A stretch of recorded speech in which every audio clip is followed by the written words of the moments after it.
Acting Leader, I want to start by wishing women everywhere well on today's International Women's Day, which oddly we'll be making statements on tomorrow in this House. I think it's a great shame that our slot was put back until tomorrow. Leader, I wonder if we can have a debate in the House on the issue of public liability insurance for businesses but also for community groups. The cost of insurance has been inflating for years now, and the public liability insurance premiums continue to rise despite a significant fall in the size of injury awards. A report late last year found that the awards had fallen by an average of 40% since the problem of disproportionate payouts were addressed by the government and the judiciary, and that is to be welcomed.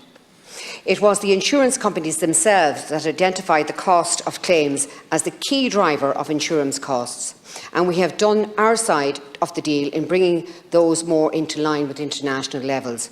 Insurance companies must now act in good faith in return and pass on this reduction in cost to the insuree, rather than maintaining current premium growth rates and simply pocketing the profits. Much attention was paid to small shops and community businesses during the pandemic, and rightly so. These enterprises facilitated a sense of community and neighbourhood and deserve our support. But we cannot confine that support to COVID times only, and many a business that survived COVID restrictions may yet be put under by soaring insurance premiums. Aside from businesses, volunteer community groups across the country are having their activities severely curtailed or cancelled altogether by insurance requirements, accompanied by insurance premiums which are simply unpayable.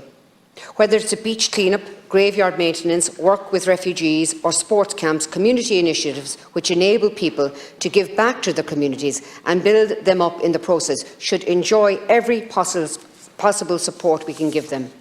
That's why consideration should be given to allowing community groups access insurance through the public participation network via their local council and be insured at a lower rate through the Irish public bodies. That would seem to deal with much of the issue and would be a step in the right direction in supporting community initiatives. So perhaps we can have a debate on this in this House. And Leader, just before I finish, could I just make sure to tell you all that tomorrow morning there is a coffee morning here in the House. There's 35 ambassadors from all over the world coming to join us here tomorrow morning to show their solidarity for the Ukrainian cause. So please do join us tomorrow morning if you can. Senator Keogan talked firstly, and I hope that we can all support the coffee morning tomorrow morning in the private dining room, is it? Yes, at 10 o'clock. We'll do our best to be there. That's in support of the situation in Ukraine, and where there will be ambassadors from around the world attending. She asked for a debate in relation to public liability, and certainly that was the view that we were going to have a fall in premiums if the amount of payouts fell, and that's certainly what we were being told, that if the payouts are reduced, the premiums will fall. So where that's not happening, certainly that should be the case. So we will ask for a follow-up with Minister Fleming on that. The public insurance, Irish Public Bodies, P&B, I put down, that was wrong.